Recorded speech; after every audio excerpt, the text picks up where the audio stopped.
9월 6일 수요일 상암동 클래스 시작합니다. 수도권과 광주, 세종 등 서쪽 지역 여러 곳에 현재 폭염주의보가 발효 중입니다. 낮 기온 서울과 광주 32도, 대전과 춘천 31도 등으로 어제처럼 꽤 덥겠습니다. 네, 늦더위에 건강관리 잘해주셔야겠습니다. 네. 그리고 우유값이 계속 치솟고 있어서 덩달아 다른 분야까지 네. 물가가 걱정되는데요. 잠시 후 머니클래스에서 자세하게 짚어보겠습니다. 그리고 외설 논란에 대해서 직접 심경을 밝힌 가수 화사 씨, 또 SM이 7년 만에 선보인 보이그룹 라이즈 등 연예계 소식도 따끈따끈하게 준비되어 있습니다. 오늘도 상클 1시간 끝까지 함께 하시죠.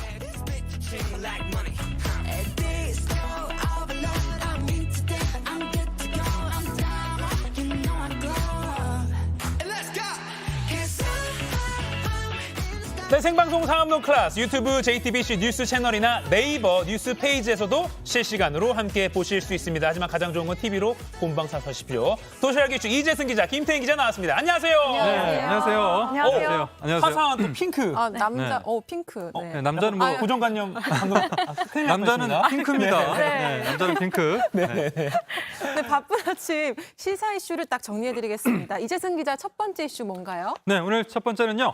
20초 만에 검거입니다. 네. 경찰이 흉기를 들고 길거리를 배회하는 남성을 향해 권총을 꺼내서 제압하는 영상이 화제입니다. 어허. 한 교차로 부근에 흉기를 든 채 서 있는 남성이 보입니다. 자,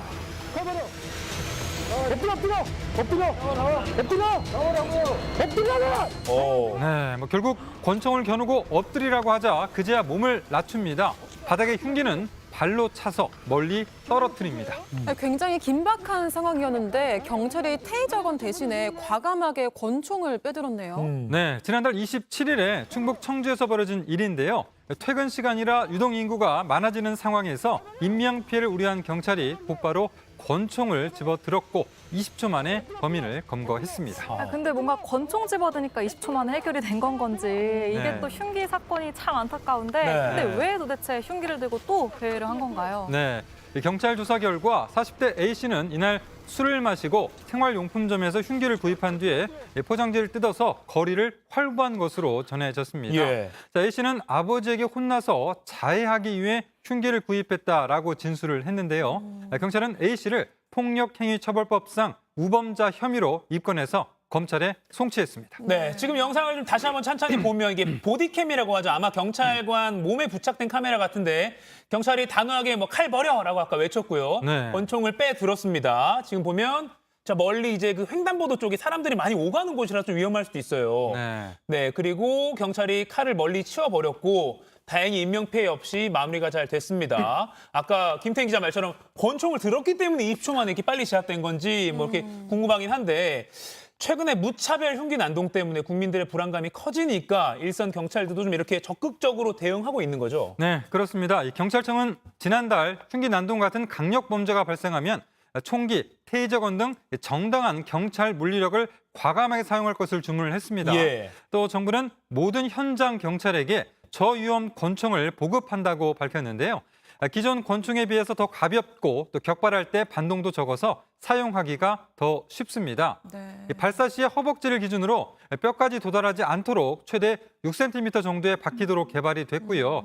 저위험 탄 외에 공포탄과 9mm 보통탄도 사용할 수가 있습니다. 자, 또 여기서 좀 우리가 생각할 부분이 총기 손잡이 부분에 삽입을 해놓은 그 스마트 모듈이 있는데요. 네네. 사격한 시간과 장소, 발사각 등을 자동으로 기록을 할 수가 있습니다. 그래서 그 경찰의 과잉 대응 논란을 줄이는데도 효과적인 수단이 될 것으로 보입니다. 그런 스마트 모듈이라는 게 이제 손잡이 부분에 탑재를 할 수 있군요. 네. 그러니까 늘 따라오는 걱정이 사실은 자칫 과하게 총기를 사용하게 돼서 불필요한 인명피해가 발생하지 않을까라는 거고 경찰도 이 부분을 각별히 조심해야겠는데 이런 기술의 도움도 받으면 좋을 것 같네요. 네, 아까 본 청주 길거리 상황이 권총으로 제압을 했는데 예. 경찰이 직접 공개한 영상이잖아요. 그만큼 위험한 상황에서는 앞으로 경찰이 좀 적극적으로 총기를 사용하겠다는 메시지로도 읽히는 것 같습니다. 네. 네, 다음 이슈 전해주시죠. 네, 다음은요. 산골마을의 웬 파리떼입니다. 충북 제천의 한 산골마을에 그동안 없었던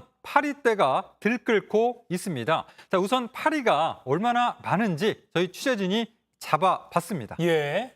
자, 끈끈이에 빽빽히 파리가 붙어 있습니다.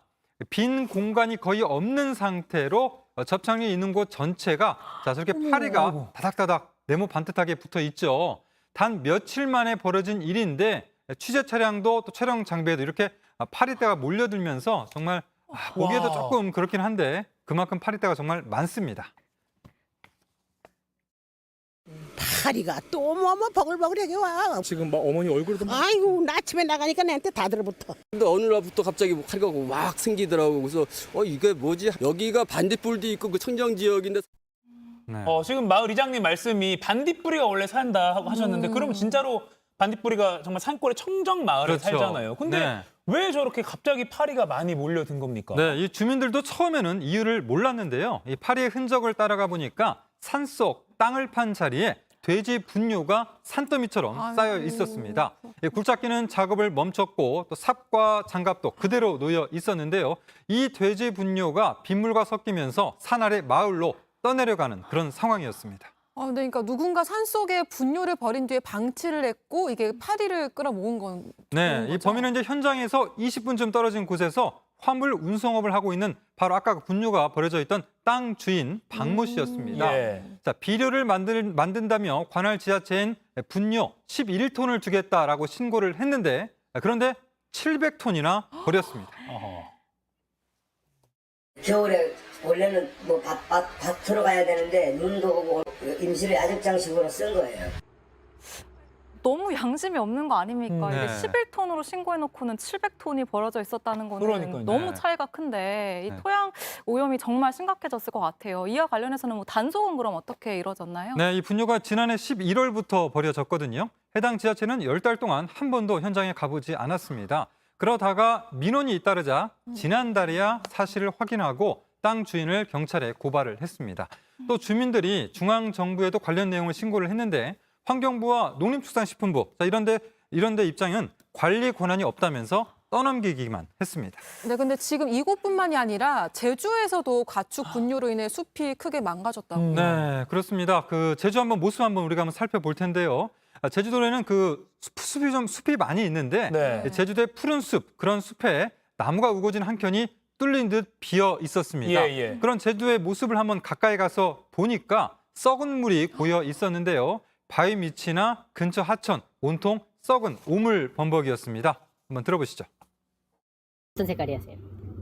시커멓지 뭐. 시커멓고 냄새는? 아유 여만 난리 났어요. 그러니까 저기에 제대로 처리하지 않고 버린 가축 분뇨라는 건데 네. 지금 땅을 파보니까 주변이 온통 시꺼멓게 그렇게 변해버린 거죠. 네, 자 이거는 이제 조금 다른 이야기인데 예. 가축 분뇨를 처리하는 업체가 돈만 챙기고 분뇨는 몰래 숲에다 내다 버렸기 때문입니다. 지난 1월부터 한 달 반 동안에 버린 양만 1,500톤입니다. 결국 돈 때문입니다. 또 돈 때문에 저렇게 지금 자연이 파괴되고 있는 건데 우리가 제주도 하면 또 그런 청정 숲이잖아요. 근데 맞아요. 아무렇게나 훼손이 된 네. 겁니다. 그리고 네. 앞서 아까 제천에 그 파리떼의 경우 그거 다시 영상 보여줄 수 있나요? 제천의 파리떼. 지금 오전 10시니까 아마 식사는 하셨다고 생각하고 좀 죄송스럽지만 상황이 워낙 심각한 걸 보여드려야 되기 때문에 이게 지금 빨랫줄에 네. 끈끈이에 붙은 이 파리떼입니다. 지금 네. 저렇게 테이블에 널어놓은 것도 검은 게 다 지금 저 파리입니다, 이게. 네, 그렇죠. 하나하나가 불법으로. 다 마치 뭐- 불법으로 분뇨를 쌓아두면서 네. 토양이 오염되니까 파리가 이렇게 몰려든 그 장면입니다. 네. 다시 예전처럼 그 땅을 되돌리려면 얼마나 많은 노력이 자, 일단 이제 필요하겠습니까? 저곳에는 현재 700톤의 분뇨가 버려진 상황. 예. 또 제주도 같은 경우는 이제 1,500톤이 버려진 상황. 예. 뭐 이게 톤 단위로 나오니까 제가 좀 가늠이 안 되는데 네. 계속해서 토양 오염 점점 더 심각해질 수 있다라고 좀 보여집니다. 네, 지금 제천의 한 마을 이렇게 이 파리떼로 고통을 받고 있습니다. 빠른 네. 대책이 필요할 것 같습니다. 네. 자, 다음 이슈로 넘어가 보죠. 네. 자, 이번엔 이슈를 소개하기 전에 잠깐 소리를 한번 오. 들어보겠습니다. 귀를 기울여 주십시오. 네. 오. 네. 자, 어떤 소리 같죠? 또 많은 네. 분들이 지금 이게 주머니 그냥 꺼내볼 지금 것 뭐 같은데요. 휴대폰 여기 있는 거 소리야. 아닌가요? 네, 스마트폰 아닌가요? 네, 그렇죠. 바로 휴대폰 진동 소리입니다. 예, 예. 자, 오늘 세 번째 이슈는 아파트 뒤흔드는 모닝콜입니다. 자, 뛰거나 망치지 않는 소리가 아니라 이웃집에서 들리는 휴대전화 진동 소리를 두고 최근 일부 아파트에서 논쟁이 벌어지고 있습니다. 아하. 네, 휴대폰 모닝콜 진동 알람 자제 부탁드린다는 쪽지가 붙어 있습니다. 오. 아파트 천장이 울려서 아침마다 깨고 있고 주말에도 내내 울린다며 불편을 호소하는 그런 글입니다. 또 이 모니콜 소리 때문에 아랫집, 윗집 기상 시간이 똑같다라는 이런 얘기도 나오고요. 또 다른 곳을 또 보면 윗집은 개미 소리, 아랫집은 천둥 소리다라는 문구도 보입니다. 아, 그러니까 저도 뭐 여기 다 우리 출연자들 그렇겠지만 새벽에 네. 일찍 출근해야 되기 때문에 또 네. 잠을 못 깰까 봐 알람 여러 개 맞아요. 해놓잖아요. 네. 스마트폰 진동 때문에 혹시 위아랫집이 좀 불편하지 않을까 걱정은 됐었거든요. 네, 조심이 좀 되죠. 네, 네. 근데 좀 너무 예민한 거 아닌가라고도 볼 수 있을 것 같고 이게 집을 잘못 지은 건가 이런 생각도 들 것 같고요. 네, 그러니까 뭐 여러 가지가 복합적으로 작용하는 부분인데 네, 좀 네. 배려를 해야 된다는 부분도 있고요. 예. 또 너무 예민한 거 아니냐 이런 또 생각도 있을 수가 있어서 네, 네. 다양한 그런 의견들이 현재 나오고 있습니다. 게다가 알람이 울려도 이걸 피곤하거나 그러면 무시하고 그냥 꺼버리거나 자버리는 경우도 있잖아요. 네. 그러면 주변에서 정말 힘들어질 것 힘들어지죠. 같아요. 그렇죠. 네. 근데 저는 이번 일을 되게 공감을 하는 게 사실 제가 예전에 살던 집이 이랬거든요. 네. 그래서 아까 전에 그래서 본인이 어떤 타는 거죠? 피해자인가요? 내가 피해를- 가해자인가요? 소음이 심한 집이었어요. 네, 그래서 아, 아까 네네. 전에 그 글에서 네. 윗집이랑 기상 시간이 똑같다. 그게 너무 공감이 되는 거예요. 아. 특히 주말에 좀 더 자고 싶은데 네. 진동 소리가 막 울리면 제가 되게 예민하거든요. 보기보다. 그래가지고 자, 그래서 이제 여러 가지 그런 문제점이 있잖아요. 그래서 아파트 관리실에서는 알람 피해를 막기 위해서 이런 글을 좀 올려놨습니다. 네. 휴대폰을 방바닥에 두지 말라라고 권고를 했거든요. 그러니까 침대 위, 뭐 매트리스 등에 좀 올려두면 아무래도 이웃집에 진동으로 인한 피해를 덜 준다라는 거죠. 야, 근데 자기 집에서 휴대폰 바닥에도 못 두고 너무 좀 불편한 거 근데 아니에요? 잘 때만큼은 네네. 새벽에는 울리면 너무 힘드니까 예. 잘 때만큼은 좀 바닥에 두지 않았으면 하는 그런 바람이 있을 수가 네, 있습니다. 네. 네. 그리고 자, 또 있죠. 네, 그런데 휴대폰뿐만 아니라 또 다른 소음 논란 사례도 있습니다. 자, 이건 조금 다른 거예요, 또. 네. 이웃집에 개가 너무 짖어요라고 쪽지를 남기자 이렇게 답변이 왔는데 한번 답변 보시죠. 예, 예. 자, 좀 보시면은 밤낮 가리지 않고 울어대는 통에 창문을 못 연다고요. 잠깐 강아지 울음소리가 시끄러우면 전투기 소리 때문에는 어떻게 사실지 궁금하네요라고 이런 답글이 달렸습니다. 잠깐만요. 이게 지금 아마 그 반려견 키우는 분이 이제 대응을 한 건데 이웃집에 네. 강아지가 시끄럽게 짖는다 주의해달라고 했더니 강아지 주인이 이렇게 답을 했습니다. 전투기 소리만큼 클까요? 라고 그렇죠. 반박을 했다 반박을 한 이거군요. 거죠. 아하. 네. 근데 사는 곳이 비행장 근처인 것 같기도 한데 네. 아무튼 개가 짖는 소리, 전투기 소리를 다시 사실 단순하게 비교하기엔 좀 어려워 어려워 보이는데요. 네, 네, 네. 양쪽이 뭔가 또 좋게 말하기보다는 좀 서로 공격적으로 말하면서 감정 싸움으로 번지는 것 같아요. 네, 자 이걸 작성자, 그러니까 최초에 그 개 짖는 소리다 좀 조심해달라고 했던 그 작성자는 개가 너무 짖는다는 항의에 이런 쪽지가 되돌아왔다라면서 아무래도 짖었던 건 개가 아닌 주인인 것 같다라면서 좀 격한 감정을 드러내기도 했습니다. 네. 이 누리꾼들 반응도 소중한 반려견이면 이웃 간에 뭐 기본적인 피해는 좀 안 주면서 키워야 하는 거 아니냐라고 개주인을 좀 비판하는 의견도 있고 네. 아니 이렇게 공격적으로 말하면 양쪽 기분만 상한다라고 양쪽의 어떤 태도를 지적하는 그런 글도 있었습니다. 네, 그렇습니다. 좀 아주 좀 논쟁거리가 되는 부분이고요. 네, 네. 자, 끝으로 오늘 소음 문제와 관련해서 한 가지만 더 말씀을 드릴게요. 예, 예. 자, 지금까지는 서로 쪽지로만 하는 말싸움이었다면 이번에는 직접 만나서 싸움이 붙었습니다. 당시 녹취 모습 들어보시죠. 네, 네. 아, 쉬신 거예요, 지금?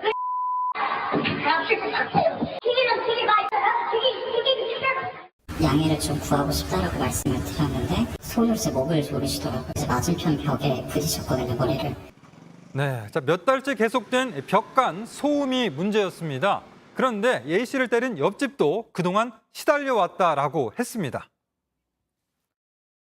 오히려 제가 더 위협적이다. 항상 누구한테 쫓아와가지고 조용해라 이러시는데 제가 어디 사람이 그러니까 때린 사람도 맞은 사람도 모두 불안해하는 건데 분노와 공포가 일상화되는 건 아닌지 걱정이 되네요. 그러니까요. 네. 이게 또 이웃 간의 이 층간 소음이 범죄로까지 이어지는 일이 있어요. 그리고 네, 이게 맞아요. 사실 어떻게 보면 사소한 것 같이 보여도 굉장히 화가 나는 경우가 있거든요. 이른바 분노 사회라고 하잖아요. 우리가 좀 조금씩은 이해를 서로 하고 살아야 되는 거 아닌가라고 하면서도 집 잘못 지은 거 아니야? 이 생각을 저는 계속 맞아요. 생각할 수밖에 네. 없어요. 좀 집 지을 때도 좀 잘 지어야 되는 거 아닌가라는 생각도 들고요. 자, 그리고 저희 마지막으로 사진 하나를 준비했는데 오늘 새벽 상황 사진 하나 마지막으로 보겠습니다. 자, 요게 뭐냐면요. 오늘 새벽 2시쯤입니다. 네네. 올림픽대로에서 맥주병 4천여 개가 쏟아진 겁니다. 오늘 새벽 오전 2시 46분쯤에 서울 올림픽대로 월드컵대교 남단 인근에서 25톤 화물차 안에 실려있던 병맥주 4,000개 그리고 플라스틱 상자 200여 개가 이렇게 쏟아졌고요. 그래서 당연히 주변 교통이 상당히 마비가 됐습니다. 네, 그렇습니다. 서울시 공무원과 경찰 등이 다 투입이 돼서 맥주 상자 그리고 깨진 유리 조각을 수거하느라고 오늘 상당히 새벽간에 교통 체증이 많았습니다. 네, 이재승 기자도 오늘 고생했잖아요. 제가 실제 저 시간대, 좀 더 네. 이런 시간대 올림픽 대교를 지나가고 있었거든요. 네, 네. 그런데 뭐 거의 반포대교 유입부터 해서 월드컵 대교 그때까지도 계속해서 막히면서 마치 그 추석 귀성길처럼 아하. 거의 그냥 그 새벽 시간에 차가 정차돼 있었습니다. 네. 아니 이재승 기자 평소 늦는 사람이 아닌데 사고가 났다는 거예요. 그래서 진짜요? 거짓말하는 거 아니야라고 했는데 나중에 보니까 기사가 떴길래 네. 이재승 기자 늦은 게 거짓말이 아니었다는 걸 또 사실이었다. 보여드릴 겸 그리고 여러분도 오늘 직장 늦은 분들 있어요. 오늘 새벽에 저랑 많은 분들이 함께 그 올림픽대로에 갇혀 있었습니다. 그럴 때 한마디로. 저희 기사 캡처해서 보내드리면 해명이 될 것 같습니다. 네. 4개 차로, 김포 방향 4개 차로가 전부 통제가 됐다가 오늘 아침 7시쯤에 통행이 재개됐다는 소식까지 전해드리도록 하겠습니다. 자, 이재승 기자 잘 들었고요. 다음은 누리꾼들의 이목을 끈 소식 상클 2 김태인 기자가 전해드리겠습니다. 네, 누리꾼들의 이목을 끈 그 소식 상크리 뽑은 광크리 뉴스입니다. 오늘 첫 번째 소식 전해드릴게요. 볼까요? 라면을 수돗물로 찬반 논쟁입니다. 이 라면 맛있게 끓이는 법 정말로 셀 수 없을 정도로 많은 다양한 레시피가 있습니다. 그런데 이번에는 이 라면 조리의 시작이자 기본이라고 할 수 있는 물을 놓고 논쟁이 붙었습니다. 최근 한 온라인 커뮤니티에 이런 글이 올라왔습니다. 지금 나가고 있는데요. 친구가 라면을 수돗물에 끓여줘서 불만이었다라는 내용입니다. 글쓴이는 누리꾼의 질문에 애초에 음식 만들 때는 수돗물을 쓴다는 걸 생각해 본 적도 없다라고 했는데요. 또 다른 누리꾼이 과일과 채소 씻을 때도 그러면은 정수기 물을 쓰는 거냐라고 물어봤는데 이번에도 당연히 정수기 물을 사용하는 거 아니냐라고 답했습니다. 이어서 수돗물에 라면을 끓이는 게 기분이 나쁘다라면서 수돗물에 이상한 성분이 있을 것 같다. 수돗물은 못 먹는 물이지 않냐라고 답했습니다. 누리꾼들 사이에서도 찬반이 갈리고 있습니다. 수돗물파는 끓이면 생수나 다름없다. 음식점에서도 수돗물을 쓴다라고 했고요. 생수파는 수돗물 냄새에 예민한 사람들은 생수를 쓴다라는 반응을 보였습니다. 또 우리나라는 수돗물 정수가 잘 되기 때문에 수돗물을 사용해도 괜찮다라는 의견이 많긴 했습니다. 또 해외에서는 현지 수질 상태에 따라서 생수를 사용하는 경우가 많긴 하다고 하는데요. 수돗물로 이 라면 끓이는 거 여러분 어떠신가요? 찬성인가요? 반대인가요? 좀 궁금한데요. 그런데 저는 뭐 수돗물이든 생수든 오늘 점심 메뉴는 따끈한 라면으로 픽 했습니다. 저는 고민 없습니다, 오늘 점심. 네, 다음 소식은 정찬성 아내 호소, 글러브 돌려주세요입니다. 코리안 좀비라고 불리는 정찬성 선수 좋아하시는 분들 정말 많은데요. 정 선수는 지난달 27일 마지막 경기를 끝으로 은퇴했습니다. 근데 이 정 선수의 아내가 남편의 은퇴 경기 당시 글러브를 가져간 사람을 찾는다면서 올린 사진 한 장이 누리꾼들의 관심을 끌고 있습니다. 네, 지금 사진 보시면은 손가락 모양의 이모티콘이 가리키는 저 사람인데요. 저희가 모자이크 처리를 해서 잘 안 보이기는 하는데 이 남성 팬 한 손에 글러브를 들고는 막 환호를 하고 있습니다. 정 선수의 아내는 이 사람이 이 남편의 은퇴 글러브를 가져간 것 같다라면서 글러브를 돌려달라고 호소했습니다. 그런데 여기서 문제가 실제 소셜미디어에는 관중의 얼굴이 모자이크 없이 고스란히 공개가 됐었어요. 그래서 문제가 된 건데 누리꾼들 사이에서는 아무리 팬이라고 해도 은퇴 글러브를 가져가는 건 잘못됐다. 얼굴을 가리고 올렸어도 당사자는 알았을 텐데 등 의견이 엇갈랐습니다. 논란이 일자 정 선수 아내는 해당 사진과 글을 내렸습니다. 다음 소식 살펴볼게요. 다음 소식은 믿었던 알바생의 배신입니다. 최근 온라인 커뮤니티에 올라온 한 자영업자의 사연을 두고 누리꾼들이 공분을 사고 있습니다. 반년 넘게 일해왔던 아르바이트생이 알고 보니 상습적으로 주문을 취소해왔다라는 건데요. 유명 치킨 프랜차이즈 사장이라고 밝힌 글쓴이는 직원이 혼자 일하는 낮 시간대에 주문량이 너무 없어서 이거 뭔가 이상하다 싶었다고 합니다. 그래서 배달 앱을 확인해 봤는데 이 아르바이트생 매일 2~3건 주문을 거절해왔다고 합니다. 올해 1월부터 현재까지 주문 취소 건수가 무려 950여 건이고요. 계산을 해보니까 취소 금액이 2,700만 원을 훌쩍 넘겼다고 합니다. 치킨 배달이 많은 말복날 하루에만 139만 원어치를 거절했다고 하는데요. CCTV에도 이 아르바이트생이 주문을 취소하는 모습이 담겼는데 근데 여기서 더 황당한 게 주문을 거절해온 이유가 휴대전화 게임을 하느라 그런 걸로 보인다는 겁니다. 이 직원, 주문 들어온 적이 없다. 손님이 주문하자마자 바로 취소한 거다라고 해명을 했다고는 합니다. 그런데 결국 가게를 그만두게 됐다고 하네요. 사실이라면 업체 사장님 입장에서는 상당히 큰 배신감을 느낄 만한 일인데요. 이 아르바이트생의 입장 정말 궁금합니다. 혹시 아시는 분 있으면 상클에 꼭 연락 좀 부탁드리겠습니다. 네, 마지막 소식 전해드릴게요. 마지막 소식은 벌초하다 발견한 버섯의 횡재입니다. 한 남성이 옅은 미소를 띠며 커다란 공 모양의 무언가를 손에 들고 있습니다. 이 남성이 손에 들고 있는 건 다름 아닌 버섯인데요. 충남 홍성군의 한 야산에서 벌초를 하러 가던 중 발견했다고 하는데 지름이 약 30cm, 무게는 2kg에 달한다고 합니다. 성인 얼굴보다도 큰 거예요. 그런데 우리가 익히 알고 있는 평범한 버섯이 아닙니다. 세계적 희귀종으로 알려진 댕구알 버섯인데요. 어렸을 때 먹던 눈깔 사탕 다들 아시죠? 그 둥그런 모양이 이 사탕을 닮았다고 해서 댕구알이라는 이름으로 불린다고 합니다.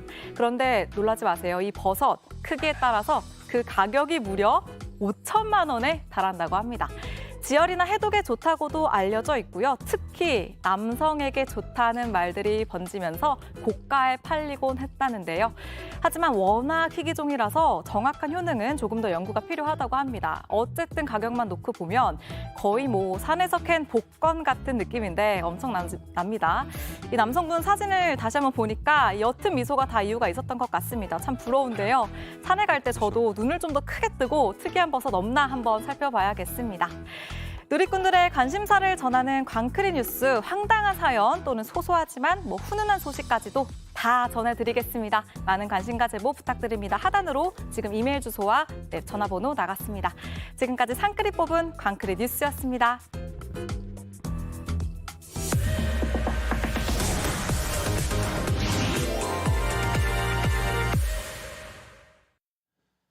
네, 지금 시각 10시 21분입니다. 저 같은 경알못, 경제를 잘 알지 못하는 사람을 위한 당장 내 돈이 되는 정보, 머니클래스 시간입니다. 오늘부터 윤정식 기자가 새로 합류했습니다. 안녕하세요. 안녕하세요. 네, 윤정식 기자, 앞으로 현장을 또 직접 뛰면서 경제 소식을 알기 쉽게 전해줄 텐데 주로 어떤 부분을 좀 집중 취재할 예정입니까? 이 경제라는 게 먹고 사는 문제라고들 많이 얘기하잖아요. 예. 자, 우리가 생활 속에서 자주 마주치는 이 경제 활동도 이거를 생활 경제라고 하는데 네. 이 부분에 대해서 꼼꼼하게 취재해서 아주 친절하게 전달해 드리도록 하겠습니다. 네, 생활 경제 기대하겠습니다. 첫 번째 오늘 어떤 거 취재해 오셨습니까? 자, 오늘은 집집마다 이 냉장고 안에 한 팩 혹은 2팩 정도 이상씩은 다들 가지고 있을 겁니다. 네. 바로 우유값에 대해서 취재를 했습니다. 우유, 네. 여기저기서 장을 좀 보신 분들은 좀 아실 겁니다. 우유값, 이게 요즘 심상치가 않습니다. 예.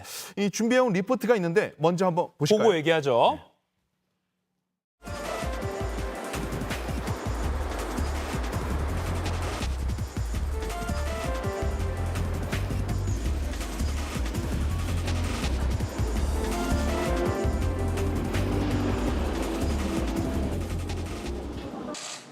우유값 인상 포문을 연 건 낙농진흥회입니다. 여기서 지난달 사료값이 너무 올랐다며 원유 가격을 리터당 88원 올렸습니다. 원유가 오르면 완제품인 우유 가격은 따라 오릅니다. 먼저 서울우유가 포문을 열었습니다. 원유 가격이 오른 만큼 출고가를 올리겠다고 발표했습니다. 그나마 우유 가격이 가장 싸다고 하는 대형마트를 찾아갔습니다. 먼저 흰 우유를 기준으로 가격이 어떻게 변해왔는지 살펴봤습니다. 원유 가격은 매년 오르고 있습니다. 지난해의 경우 리터당 49원 올랐습니다. 자, 그때 당시를 보면요. 지금 이 우유 같은 경우에는 리터당 2,710원이었습니다. 자, 그런데 지금 가격 한번 볼까요? 여기 보면 2,870원입니다.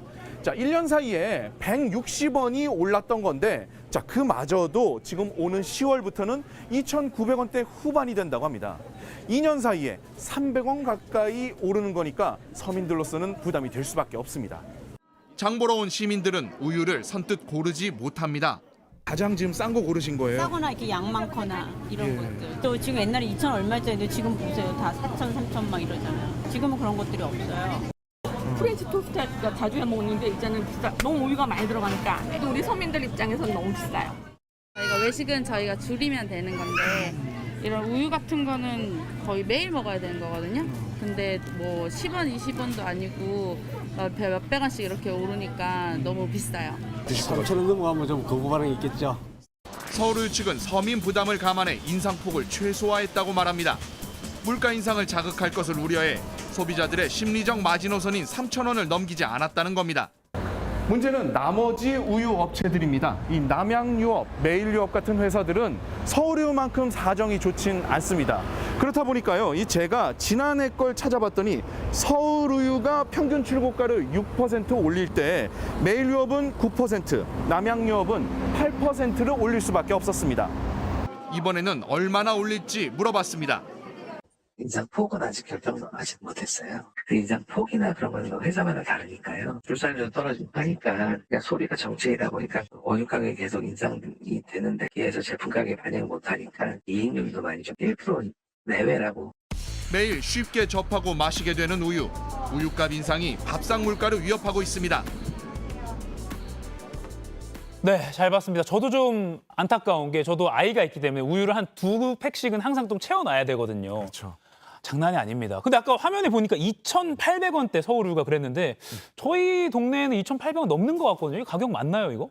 아, 기억이 좀 정확하신 것 같습니다. 예. 제가 저도 집 주변에서 이제 슈퍼마켓이나 네. 이런 데들 장을 좀 보거든요. 네네. 제가 좀 찍어온 사진들입니다. 지금 서울우유 분명히 3,050원. 이거는 편의점 가격이고요. 예. 슈퍼마켓에서는 2,980원에 또 판매가 되고 있는 곳도 있습니다. 여기 네, 좀 네. 보이네요. 그러네요. 예. 지금 그러니까 이게 여러 가지 가격들, 그러니까 뭐 3,000원이 넘어가는 곳도 있고 네. 2,900원대 후반인 곳들도 있는 것인데 네. 10월에 80원 이상을 올린다라고 했으니까 네. 이번에는 무조건 3,000원 이상으로 갈 수가 있다는 겁니다. 그러니까요. 뭐 편의점은 원래 조금 더 비싼 건 알고 있었고 마트마다 뭐 유통 채널마다 좀 다른데 싼 곳도 이제는 10월쯤 되면 3,000원을 넘기겠다 이렇게 전망이 되는 거군요.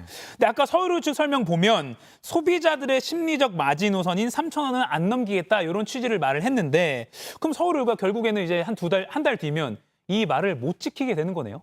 아니 뭐 거짓말을 했다기보다는요. 네네네. 지금 발표를 했던 것들을 자세히 한번 제가 읽어봤더니만 네네. 이 판매 가격이 다양하다 보니까 그중에서 가장 저렴하다라고 할 수 있는 이 대형마트 그곳에서는 지금 현재 2,800원대 후반인데 이거를 3,000원을 넘기지 않겠다라는 얘기를 한 걸로 볼 수 있습니다. 대형마트 기준으로 3,000원 안 넘기겠다. 그렇습니다. 그렇다 예. 보니까 우리가 좀 더 가까이에서 접할 수 있는 이 소매점, 슈퍼마켓이라든지 편의점 이런 곳에서는 이번에 3,000원을 무조건 넘어간다라고 볼 수도 있는 겁니다. 네. 그리고 또 우유 회사들이 고통 분담 차원에서 많이 안 올린다라고 말을 했는데 그럼 고통 분담한 게 진짜 맞나요? 이거는 좀 보는 시각에 따라서 좀 다른데요. 예. 자, 통상 우유 업체들이요. 낙농진흥회가 이 원유 가격을 올리면요. 여기에 인건비, 그리고 뭐 유통비 이런 것들이 있으니까 네. 이것도 함께 보태가지고 출고가를 올리게 되거든요. 제가 알기 쉽게 조금 그래프를 한번 좀 준비를 해봤는데 자, 이거 한번 보시면 자, 원유 가격을 만일에 예를 들어서 50원을 올렸다. 그럼 인건비 10원 또 올리고 물류비 10원 올리고 그렇게 해서 최종적으로 소비자한테 나가는 출고가는 우유가 70원이 오를 수 있다는 겁니다. 예. 자, 이런 구조가 되는데 이번에 서울우유 같은 경우에는 다른 거 다 반영 안 하고 원유가 오른 만큼만 반영을 하겠다라고 이야기를 한 겁니다. 아하. 자, 그래도 이 원재료 인상분을 감내한 걸로 볼 수는 없는 거죠. 네. 이 그래프로 다시 보면 자. 지금 뭐 원유가 올라가는 거는 뭐 어쩔 수 없다고 만약에 본다면 근데 뭐 물가도 다 오르니까 인건비, 물류비도 오르고 있습니다. 근데 우유 회사의 입장은 원래는 이렇게 다 올라야 되는데 인건비, 물류비 같은 건 우리가 최대한 참고 있고 원유 인상분 정도만 우리가 최대한 반영해서 그냥 정말 우리 고통 분담하고 있다. 뭐 요게 이제 우유 회사의 입장인 거네요. 그렇습니다. 알겠습니다. 저는 또 궁금해지는 게 바나나 맛 우유, 그거 못 딸기 참죠. 맛 우유 뭐 이런 거 좋아하거든요. 예, 예. 이런 것들도 가격 인상이 되는 겁니까 그러면? 초딩 입맛이군요. 그거 완전합니다. 네네. 네네.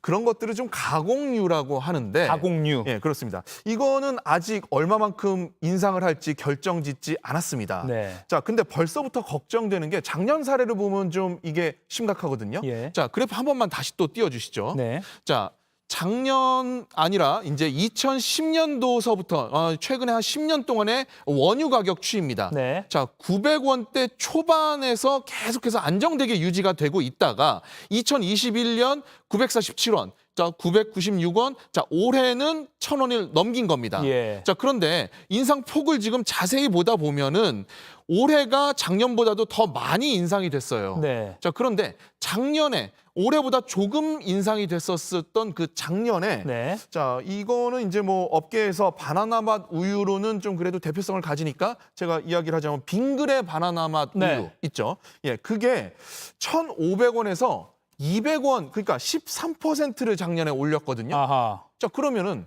작년보다 더 오르는 올해는 도대체 얼마만큼 올릴지, 아하. 혹시라도 이거 2,000원 넘어가는 거 아닌지.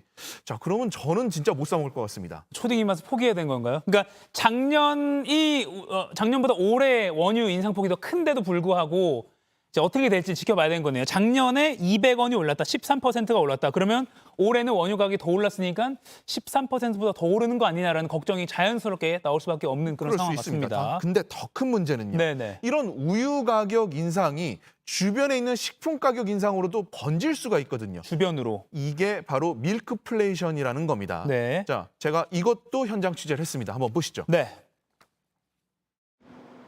호장수 씨는 서울 신림동에서 8년째 커피 전문점을 운영 중입니다.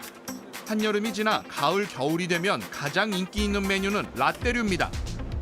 저도 카페라떼 한 잔을 주문했습니다. 여기에 우유는 얼마나 들어갈까? 이게 지금 카페라떼 한 잔인데 그럼 몇 밀이나 들어가는 거예요? 보통 한 잔 만들 때 저희가 한 300ml 정도? 300ml요? 네네. 그럼 커피보다 용량으로 봤을 때는 우유가 대부분이네요. 상대적으로 저렴한 멸균 수입 우유를 쓰려 해도 맛 차이 때문에 쓸 수가 없습니다. 저희가 매장에서 쓰는 우유인데 저희는 100% 다 국산 우유만 사용하고 있습니다. 고 씨는 라떼류에 한해 가격을 올리는 것을 검토 중입니다. 저희는 뭐 땅 파서 장사하는 것도 아니고 저희도 보시면은 매장을 운영하는데 임대료 임대료도 나가고 뭐 직원들 월급도 나가고 항상 매년 지금 올라가고 있는 상황이거든요. 우유가 오르면은 베이커리에 들어가는 뭐 계란이라든가 뭐 버터라든가 치즈라든가 이런 것까지 줄줄이 인상이 되기 때문에 빵집들도 아마 지금 난리가 났을 겁니다. 서울 마포의 베이커리 카페입니다. 마침 나온 에그타르트.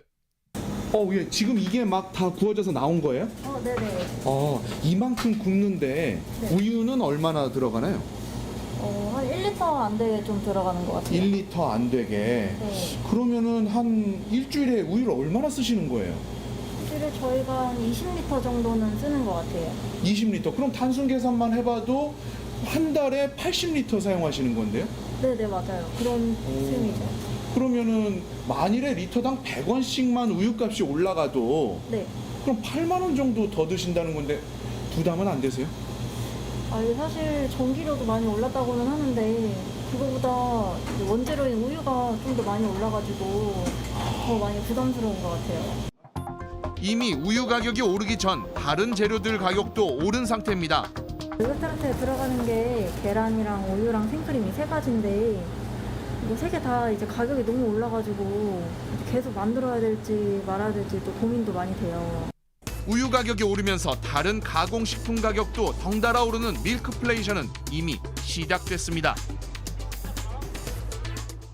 그러니까 카페 사장님들도 베이커리 사장님들도 참 걱정이 많을 수밖에 없는데 생각보다 우유가 우리 주변에 많이 쓰이고 있어요. 그렇습니다. 네네. 이 밀크플레이션이라는 말 요즘 뭐 신문 아니면 무슨 뭐 주변에서도 많이 좀 들립니다. 네네. 자, 우유, 그 밀크하고 이 물가 인상, 인플레이션 이 합성어인데요. 네네.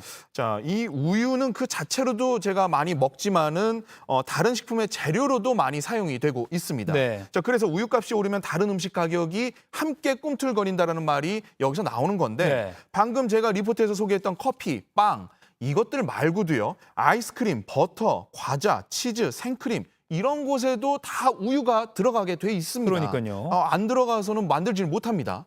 자, 어제 통계청이 8월 소비자 물가 추이 이거를 좀 발표를 했습니다. 네.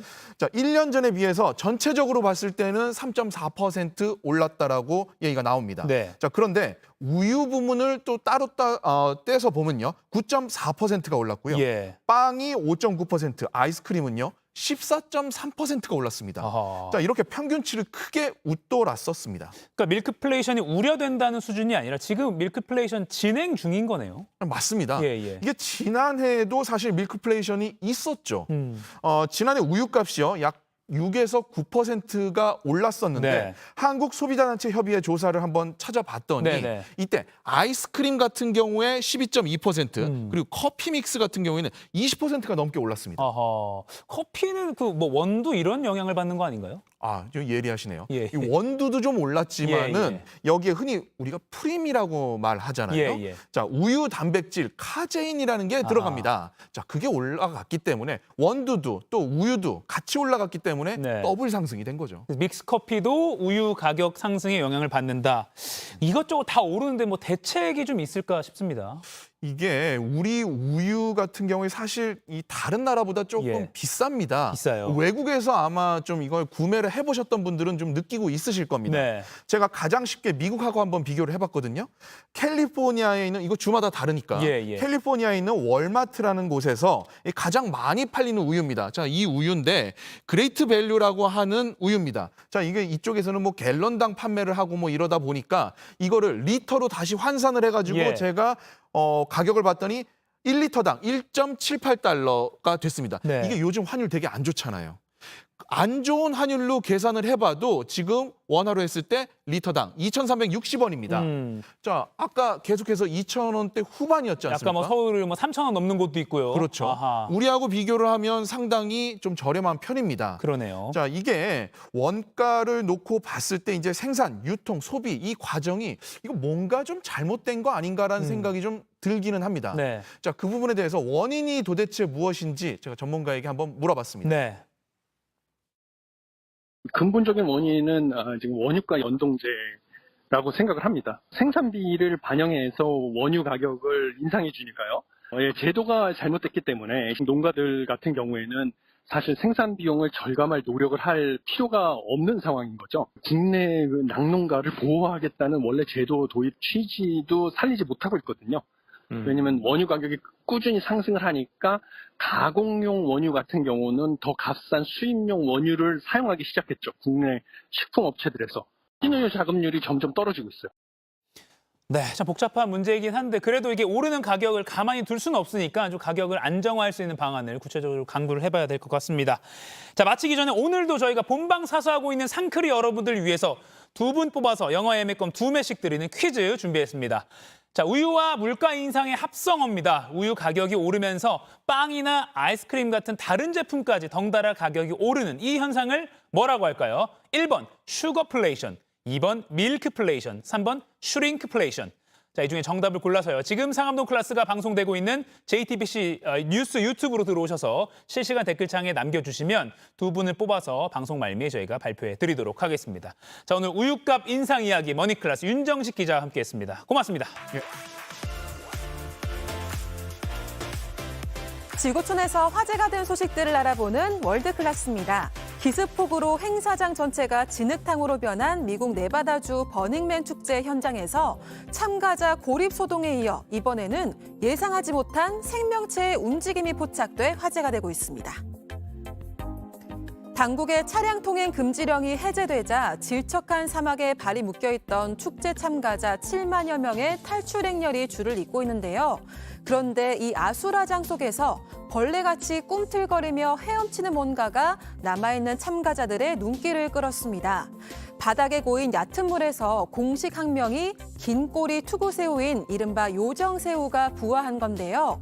이 새우들은 수억 년 전인 고생대 석탄기 화석에서도 발견된 적이 있는데 외형이 약 7천만 년 전부터 거의 변하지 않아서 살아있는 화석으로 여겼습니다. 단단한 알 상태로 물이 없어도 수년이나 버틸 수 있다고 하는데요. 버닝맨 행사장의 메마른 사막 땅에 자리 잡고 있다가 폭우로 생존 조건이 갖춰지자 마침내 깨어난 걸로 보입니다. 전문가들은 이 고대 새우들이 비가 그쳐 땅이 마르면 다시 휴면 상태에 들어갈 거라고 전했습니다. 중국 푸젠성에 있는 한 전자기기 매장인데요. 여성 손님이 진열대 앞에 서서 제품을 구경하고 있습니다. 그런데 갑자기 몸을 숙이는가 싶더니 이로 잘근잘근 도난 방지를 위해 제품에 달아둔 케이블을 씹기 시작합니다. 손님이 아니라 차력사였나요? 기어코 케이블을 이로 끊고 제품을 훔치는 데 성공합니다. 직원은 여성이 130만 원가량의 스마트폰을 슬쩍한 사실을 매장을 빠져나간 뒤에야 알아챘다고 하는데요. 하지만 여성은 범행 후 30분 만에 자신의 집 근처에서 붙잡혔습니다. 여성은 공안 신문 과정에서 원래 스마트폰을 사려고 했는데 막상 비싼 가격표를 보니 화가 치밀어서 훔쳤다며 말도 안 되는 얘기를 늘어놨다고 하네요. 남아프리카 공화국은 전 세계 콧불소의 80% 이상이 서식하는 콧불소 최대 서식지인데요. 지난 몇 년간 보호에 힘써온 남아공정부의 모처럼 희소식이 전해졌습니다. 콧불소인데 뿔이 없습니다. 사람들이 축 늘어져 있는 콧불소를 옮기느라 분주한데요. 얼핏 괴롭히는 것 같아 보이지만 사실 동물보호단체 회원들입니다.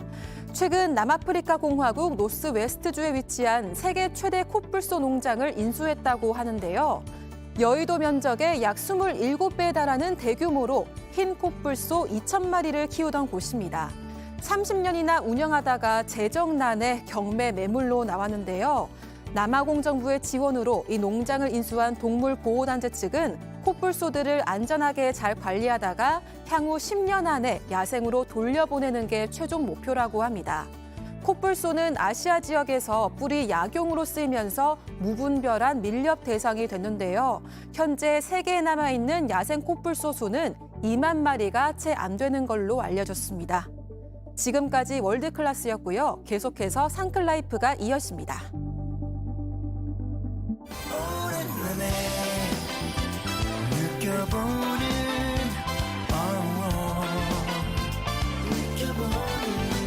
오랜만에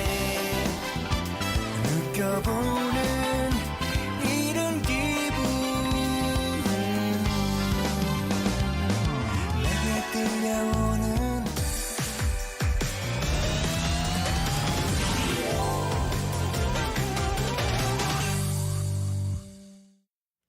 네, 상클라이프 시간입니다. 매주 수요일에는 국내 최고의 연예 전문 기자들이 연예계의 뜨거운 이슈들을 정리해드립니다. 오늘은 JTBC 엔터뉴스팀의 박전성 기자 나와 있습니다. 안녕하세요. 안녕하세요. 안녕하세요. 자, 첫 번째 소식 바로 준비된 영상으로 만나보겠습니다. 이제 제가 좀 한동안 좀 시끄러웠었잖아요. 뭔가 그 외설 논란으로. 제가 딱 미주 투어, 마마무 미주 투어를 갔었는데 거기서 이제 딱 미국에 딱 도착한 날 카톡이 막 이렇게 온 거예요. 그래서 또 뭔 일이 터졌구나. 그래서 진짜 그냥 아무렇지 않은 척 하면서 막 이렇게 하고 뉴욕 공연을 딱 끝내자마자 눈물이 탁 터지더라고요, 이제. 축제 키워드 외설 논란 화사 심경 고백. 자, 앞서 한 대학 축제에서 선보인 아주 파격적인 무대가 외설 논란이라고까지 해서 좀 비판도 받고 그러기도 했는데 화사 씨가 해당 논란에 대해서 이렇게 직접 심경을 밝혔네요. 네, 맞습니다. 지난 5월이었죠. 당시 화사 씨가 대학 축제에서 이 공연을 펼치던 중에 좀 신체 특정 부위에 손을 가져다 대거나 또 상의를 들어올려 속옷으로 보이는 옷을 노출하는 퍼포먼스를 해서 선정성 논란에 휩싸였던 바 있습니다. 이걸 문제 삼아서 지난 7월 한 학부모 단체는 화사 씨를 공연 음란죄 혐의로 고발까지 했었습니다. 당시에는 화사 씨가 좀 직접적인 언급을 하진 않았었는데요. 최근 이 논란에 대한 심경을 직접 전해서 이목을 집중시켰습니다. 앞서 보셨듯이 이 가수 성시경 씨의 유튜브에 출연을 해서 이 신곡 I Love My Body에 대한 설명을 하다가 이야기를 꺼낸 겁니다. 마마무의 미국 투어 중에 외설 논란이 터졌었고 이 화사 씨는 수위가 심한 악플을 본 뒤에 올해 중 가장 많이 울었다고 고백을 했습니다. 화사 씨가 당시 우울해하면서 앞으로 나는 무슨 노래를 해야 하지라고 생각을 하며 좀 막연한 상황이었다고 하는데요. 갑자기 가수 싸이 씨가 연락을 해서 이 I Love My Body라는 노래를 보내줬다고 합니다. 아, 지금 이 신곡을 보내준 거군요. 네, 맞습니다. 그래서 화사 씨가 듣자마자 이 미주 투어 중에 처음으로 웃었다라고 합니다. 이 나는 외설 논란 때문에 힘들었는데 갑자기 I Love My Body를 외치는 것 자체가 유쾌하더라라고 밝혔습니다. 네, 외설 논란으로 힘들었던 상황에서 오히려 난 내 몸을 사랑해라는 메시지가 담긴 곡을 만나서 마음을 다 잡을 수 있었던 거군요. 아, 네, 맞습니다. 이 화사 씨는 내가 더 단단해진 것 같고 이런 상황을 유쾌하고 사랑스럽게 풀고 싶다라는 심경을 전했습니다. 네. 워낙에 이 호감 이미지였던 화사 씨였던지라 데뷔 이후 가장 힘들었던 시간이었을 것 같은데요. 이조차도 좀 건강하고 유쾌한 노래로 풀어나가겠다는 모습 또한 너무나 화사 씨답다는 생각이 들더라고요. 네. 그러니까 이번 신곡 발표와 솔직한 심경 고백으로 여론은 다시 화사 씨의 편으로 돌아선 상황 같습니다. 네. 이 화사 씨가 이 진정한 아름다움에 대한 곡 I Love My Body를 오늘 오후 6시에 공개합니다. 2년 만에 선보이는 솔로 신곡이고요. 이 새 소속사 싸이 씨가 수장으로 있는 피네이션에 합류한 이후 처음으로 발표하는 곡입니다. 오늘 오후에 공개되는 I Love My Body 이것도 기대해 보도록 하겠습니다. 네. 자, 다음 주제는요. 키워드로 바로 만나보겠습니다. 네, 두 번째 키워드 이승기 미국 공연 스폰서 먹튀 논란. 네, 지난달 LA를 시작으로 데뷔 후 첫 미국 투어에 나섰던 가수이자 배우 이승기 씨. 잡음이 계속 들린다고요. 맞아요. 네, 미국 투어 중에 두 번째 공연이 있었던 애틀랜타에서 이승기 씨의 태도 논란이 터져 나왔습니다. 이 현지 한인 커뮤니티와 좀 이 현지 신문에서 알려진 두 가지 상황이 있었는데요. 먼저 이승기 씨가 이 예약된 애틀랜타 호텔에 도착을 했는데 차에서 내리지도 않고 별다른 설명도 없이 다른 호텔로 이동했다라는 주장이 나왔습니다. 네. 이 살펴보니까 이곳은 사실 특급 호텔은 아니고요. 일반 룸의 투숙료가 1박에 $300 정도 하는 곳이라고 합니다. 이승기 씨가 묵기로 했던 곳은 스위트 룸이었는데 네. 뭐 이승기 씨 같은 톱스타가 묵기에는 뭐 조금 만족스럽지 못했을 수도 있죠. 네. 그런데 현지 교민들의 이야기를 들어보니 공연장의 위치를 고려해 보면 또 묵기에 적절한 호텔이었다라는 이야기도 나오고 있습니다. 네. 그래서 이 주장과 관련해서는 톱스타의 좀 예민한 행동이었다라는 시선과 또 애초에 좀 걸맞지 않은 숙소였다라는 시선이 엇갈리고 있습니다. 네. 첫 번째는 호텔 관련이고 두 번째 상황은 뭔가요? 네, 두 번째 상황이 조금 심각한데요. 이 스폰서 먹튀 논란입니다. 그러니까 이승기 씨가 이 현지 공연을 후원해준 식당에 홍보차 방문을 하기로 했었는데 네. 돌연 일정을 취소했다는 주장이 나왔습니다. 이 애틀랜타 공연장 규모가 2,700석 정도고요. 입장 관객은 이 절반 정도가 초대권이었다는 주장이 나왔습니다. 티켓 판매가 좀 부진했었는데 이 한 현지 식당이 일부 티켓을 최고가에 구입을 하고 스태프들의 식사를 책임지는 조건으로 이 후원에 나섰다고 합니다. 네. 그런데 이승기 씨에게 뒤통수를 맞았다고 주장을 하고 있는 건데요. 예. 그러니까 협의하에 이승기 씨가 좀 식당에 방문을 해서 홍보 사진을 찍어주기로 했는데 컨디션 난조를 이유로 나타나지 않았다는 겁니다. 아하. 근데 논란이 불거지니까 이승기 씨 측이 바로 반박을 했다고요? 네, 즉각 반박을 했습니다. LA에서 애틀랜타로 넘어가는 비행기의 난기류가 좀 심해서 공항에 되게 심야 시간에 도착을 했다고 합니다. 네. 그래서 이 공연을 앞두고 컨디션 조절이 더 중요하다고 생각해서 양해를 구하고 식당 방문 일정을 취소한 것이라고 해명을 했습니다. 그럼에도 이 교민들을 무시한 것이 아니냐라는 논란이 계속 이어졌는데요. 결국 이승기 씨는 좀 강한 어조로 2차 입장문을 발표했습니다. 그러니까 해당 식당에서 팬미팅이 진행되는 것에 동의한 적이 없다. 식당의 스폰서라는 관계는 현지 공연 기획사가 진행한 것이다. 이 계약 내용을 절대 알지 못했고 금전적인 부분에서 절대 관련이 없다라는 입장을 밝혔습니다.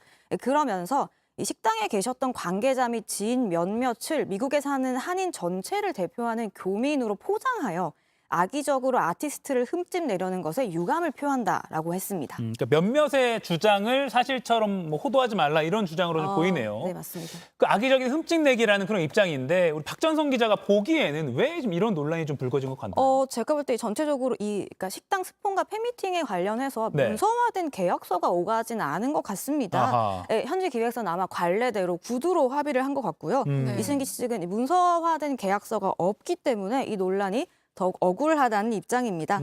좀 커뮤니케이션 문제로 볼 수도 있을 것 같은데요. 저는 이승기 씨가 좀 강한 어조로 입장문을 발표한 거 좀 아쉽습니다. 그러니까 이런 가운데 좀 자신의 억울함만 강조해서 오히려 역효과가 난 상황입니다. 아, 그렇군요. 미국 투어 자체가 좀 잡음만 남긴 채 마무리됐다 이런 소식도 네. 들어와 있고요. 자, 마지막 주제는요. 저희가 준비된 영상으로 만나보겠습니다. 저희 마지막 주제는 SM 관련 소식인데요. 보이그룹 보여주세요.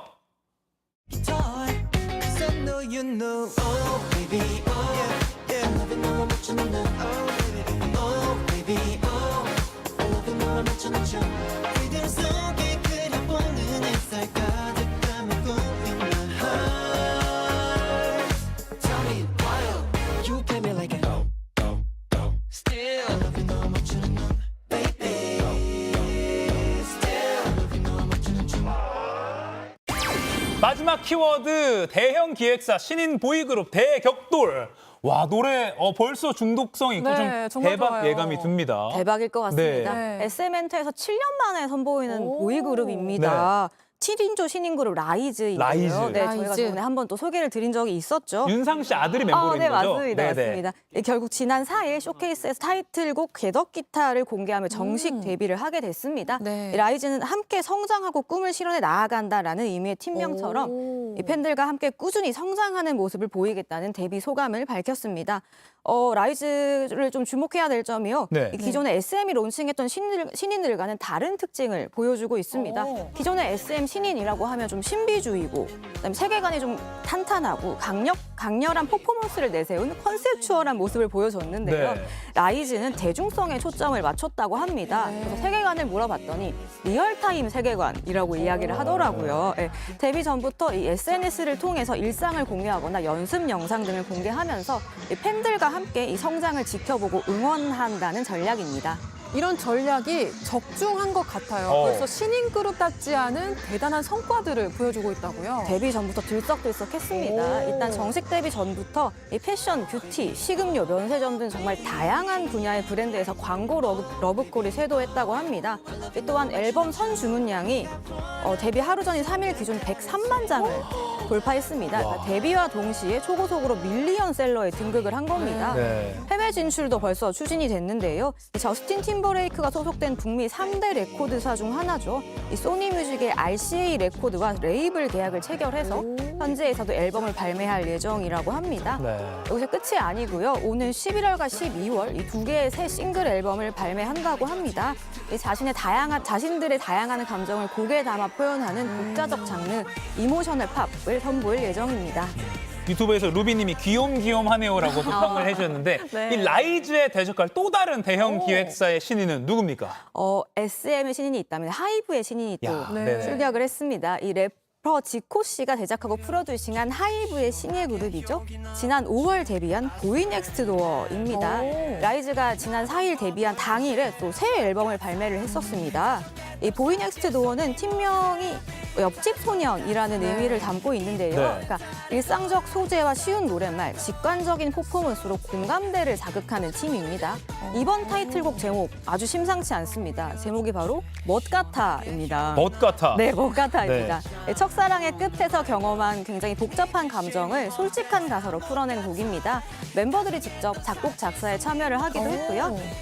보이넥스트도어는 직접 꾸미는 무대를 자신들의 강점으로 꼽았는데요. 하이브의 막내로서 앞으로의 행보가 더욱 기대를 모으고 있습니다. 네, 라이즈와 보이넥스트도어 두 그룹의 아름다운 어떤 그런 성장과 경쟁을 기대해 보겠습니다. 생생한 연예계 소식 박정선 기자에게 들어봤습니다. 고맙습니다. 감사합니다.